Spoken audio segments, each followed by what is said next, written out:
Y ahora solo me falta... Exacto. Bueno, muchas gracias, Rocío. Buenos días. Buenos días y muchas gracias por la invitación a participar en esta extraordinaria reunión.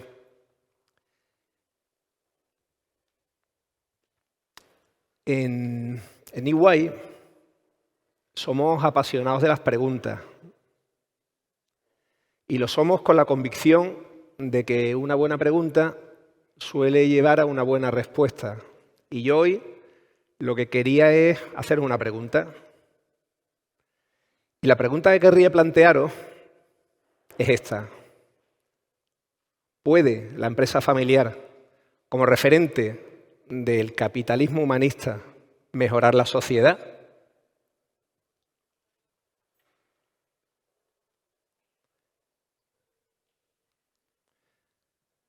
En 1970, Milton Friedman, en una portada, nada más y nada menos que del New York Times Magazine, Friedman afirma, tajante, the social purpose of a company, of a business, is to increase its profit.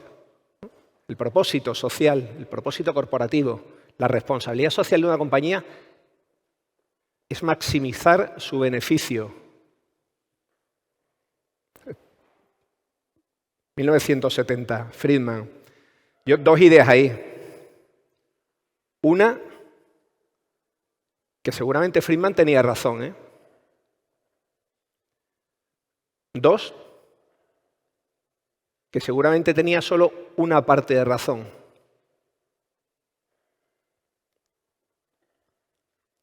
En 1980, solamente un año antes de que Reagan llegara a la Casa Blanca y se impusiera la doctrina que conocemos de Reaganomics, muy basada en las tesis de Friedman, precisamente, Nobel de Economía, y padre, como hemos visto también, de la teoría de la maximización del beneficio empresarial.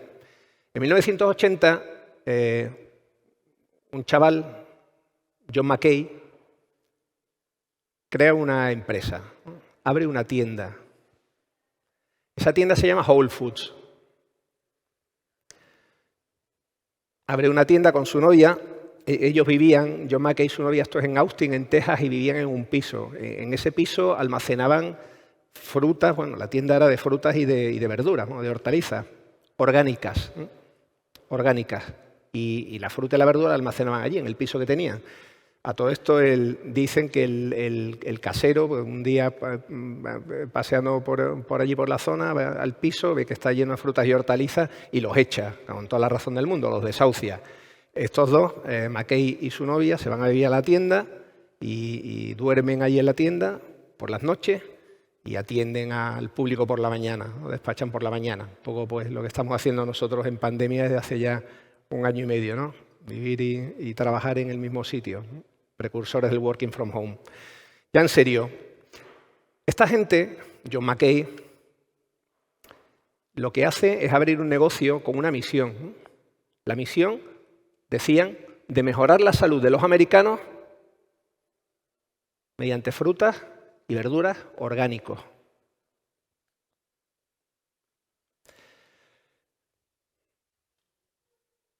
Un hito, desde mi punto de vista, en lo que es una empresa humanista. Porque de ahí saltamos, por marcar algunos hitos que puedan ser diferenciales, a 2019. En 2019 se produce algo que llama mucho la atención. Lo recordaréis. En verano de 2019, hace 2 años, parece que hace más de 2 siglos, hubo una declaración, un statement, un manifiesto por parte de CEOs, de grandes directivos de algunas de las principales empresas multinacionales de Estados Unidos. Ahí decían que debía pasarse de la tesis de que la empresa debe perseguir un beneficio, Friedman, stockholder o shareholder capitalism, a una tesis en la que la empresa lo que debe defender es la creación de valor para sus grupos de interés. Stakeholder capitalism. Esto llama la atención más en Estados Unidos que aquí en Europa, por cierto, por cómo funciona, lo sabéis, la empresa y la cultura americana tradicionalmente en el sistema capitalista. En 2020 se produce otro hito relevante en Davos. Se habla ya de métricas para la medición del valor que se genera a largo plazo. Nosotros participamos como firma en EY en algunos de estos trabajos, en el International Business Council del World Economic Forum, tanto en el 20 como en el 21, y ahí, pues definimos una serie de métricas que permiten medir el valor que se genera a largo plazo. 22 métricas en concreto que yo resumiría, pues así muy brevemente, en 4 pilares, ¿no?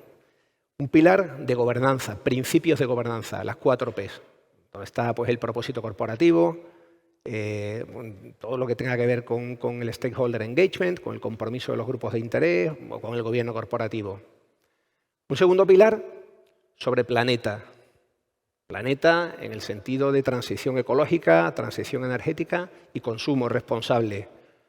Otro de personas, que cubre pues, aspectos como la diversidad, la inclusión, la formación, el well-being, el bienestar del empleado, su formación, en definitiva, su educación. Y un último, que es el de la prosperidad, donde pues, se trata de medir con esos indicadores cuál es el impacto que realiza una empresa en las comunidades en las que opera. Pero vamos a volver un par de siglos atrás, a 1762. En 1762 hay un autor, Rousseau, Jean-Jacques Rousseau, que publica el libro que todos conocemos, el contrato social. En el contrato social, ya sabemos también, la tesis sobre la libertad y la igualdad de un ciudadano es que el ciudadano renuncia a su libertad individual a cambio de una serie de derechos y de obligaciones de cuyo cumplimiento vela el Estado. Es un contrato esencialmente bilateral, individuo y Estado. En 2020, antes de la pandemia, estábamos en una reflexión profunda, quizás con una acción más superficial en los grandes desafíos del planeta. Estábamos en la transición digital, estábamos en la transición energética, ecológica, estábamos en los desajustes estructurales de oferta y demanda de empleo, estábamos globalmente, ¿no?, en la desigualdad impositiva, en la desigualdad social global, estábamos en soberanismos, en populismos, y llega la pandemia. Y la pandemia lo acelera todo. Y la pandemia descubre que la empresa es clave en la generación de valor social. Y vemos modelos, conductas, acciones ejemplares de las empresas, de vosotros, durante la pandemia. Acciones ejemplares de compromiso social y acciones ejemplares de colaboración público-privada. Empezamos a darnos cuenta de que los grandes problemas del país, de que los grandes problemas del mundo, no los solucionan las instituciones públicas, tampoco las privadas. Los solucionamos juntos y hablamos con mucha más intensidad de colaboración público-privada. Esencial para afrontar los desafíos que tenemos por delante en los próximos años. Y con un matiz, la colaboración público-privada tradicionalmente estaba enfocada a un perímetro muy transaccional, ¿no?, muy de proyecto, muy de iniciativa. Colaboración público-privada para algo. Next Generation EU, educación, sanidad, para algo, ¿no?, con un objeto concreto, con una finalidad específica. Quizás convendría empezar a hablar, en vez de colaboración público-privada, de contrato social trilateral. Y que renovemos, evolucionemos a Rousseau. Y hagamos que el contrato social sea un contrato social Estado, ciudadano, empresa. Porque sabemos ya que la sociedad no puede evolucionar sin la aportación de la empresa. ¿Y cómo encaja la empresa familiar en todo esto? Bueno, la empresa familiar tiene una serie de características que la diferencian de cualquier otra. Las personas, familia, clientes, proveedores, empleados. Personas son lo primero en la empresa familiar, ¿verdad? La confianza en la familia, la confianza con los empleados, la confianza con clientes, con proveedores, con todo el ecosistema de la empresa familiar. Esto es un rasgo característico de la empresa familiar. Y el largo plazo, esto es fundamental. El largo plazo sin desatender el corto plazo, que lo sabéis bien. Esto es navegar con 2 cartas de navegación. Una costera, ¿no?, donde se ve el farito, la almadraba y el último cabo. Y una carta de navegación oceánica. Navegar con las 2 cartas a la vez. Para generar valor a largo plazo. En 4 dimensiones muy básicas, pero que yo creo que son ilustrativas, ¿no?, de cómo de concreto es esto de generar valor a largo plazo.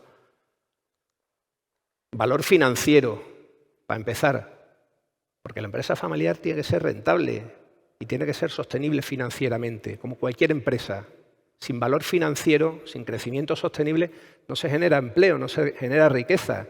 Y no es necesario renunciar al paradigma de la creación de valor financiero, porque es tan necesario que ninguno de los otros valores podría crearse sin el valor financiero. Luego, valor financiero, valor de cliente, con la confianza, que es esencial hoy día.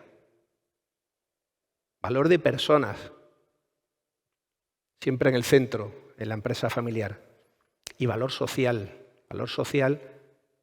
en cuanto a impacto en las comunidades en las que se opera, en las que operáis. Esto es empresa familiar y por eso la empresa familiar es un referente de capitalismo humanista. Pero si os parece, vamos a volver a la pregunta que hacíamos al principio. La cuestión es si la empresa familiar es un referente del nuevo capitalismo humanista, ¿puede mejorar la sociedad? Porque la empresa necesita a la sociedad, pero ¿la sociedad necesita a la empresa?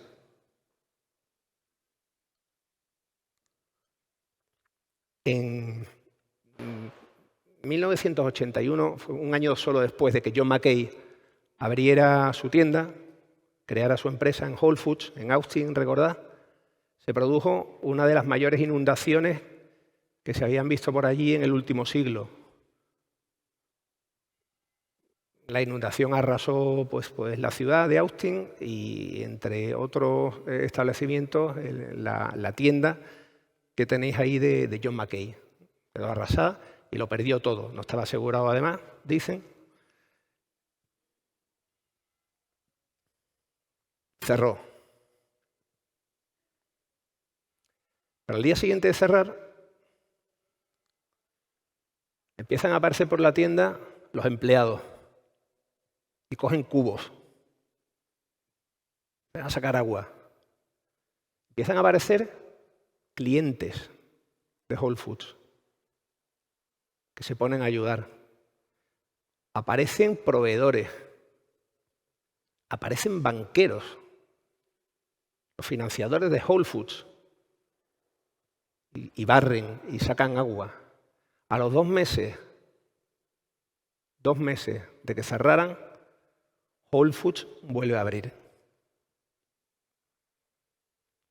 Alguno lo sabrá. En 2017, Amazon compra Whole Foods por $13.000 millones, buscando solución a su problema de última milla. Necesitamos más John Mackay. La empresa familiar, claro, que como referente del nuevo capitalismo humanista mejora la sociedad, claro. Porque entre sus valores hay 3 que son fundamentales para el progreso social. Fidelidad a una misión, a un propósito. Pasión para conseguirlo y perseverancia en hacerlo. Yo termino ya porque, tampoco hay que irse a Austin ¿verdad? Para encontrar un buen ejemplo de empresa o de empresario familiar. No hay que irse a Austin. De hecho, podríamos quedarnos aquí mismo, ¿no? En Valladolid.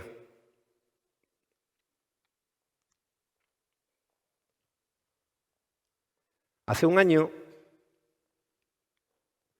en la Biblioteca Nacional se hizo una exposición retrospectiva sobre Miguel Delibes, coincidiendo con el centenario de su nacimiento. Miguel Delibes, sabemos, gran vallisoletano, catedrático de Derecho Mercantil, escritor, periodista, amante de la caza, amante de la naturaleza, amante de la explotación sostenible de los recursos naturales, referente en la literatura de la segunda mitad del siglo XX. Él fue un enorme periodista, además, director del Norte de Castilla, luchó contra la censura en el régimen, cantó las maravillas de Castilla, de sus paisajes, de su gente. Sobre todo fue un referente ético, un referente de honestidad, de integridad, un referente ético. En la exposición, esta que contaba en la Biblioteca Nacional, entre las 200 obras, entre libros, fotografías, grabados, hay una cita que llama la atención. Esa cita dice,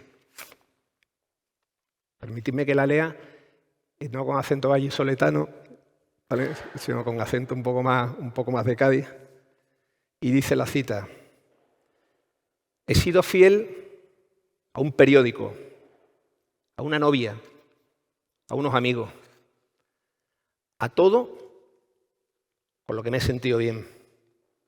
He sido fiel a la pasión periodística, a la caza. Lo mismo que hacía de chico, lo he hecho de mayor, con mayor perfeccionamiento, con mayor sensibilidad, con mayor mala leche. Siempre he hecho lo mismo. Fidelidad, pasión y perseverancia. Esa es la esencia del capitalismo humanista. Fidelidad, pasión y perseverancia. Esa es la esencia de la empresa familiar. Muchas gracias.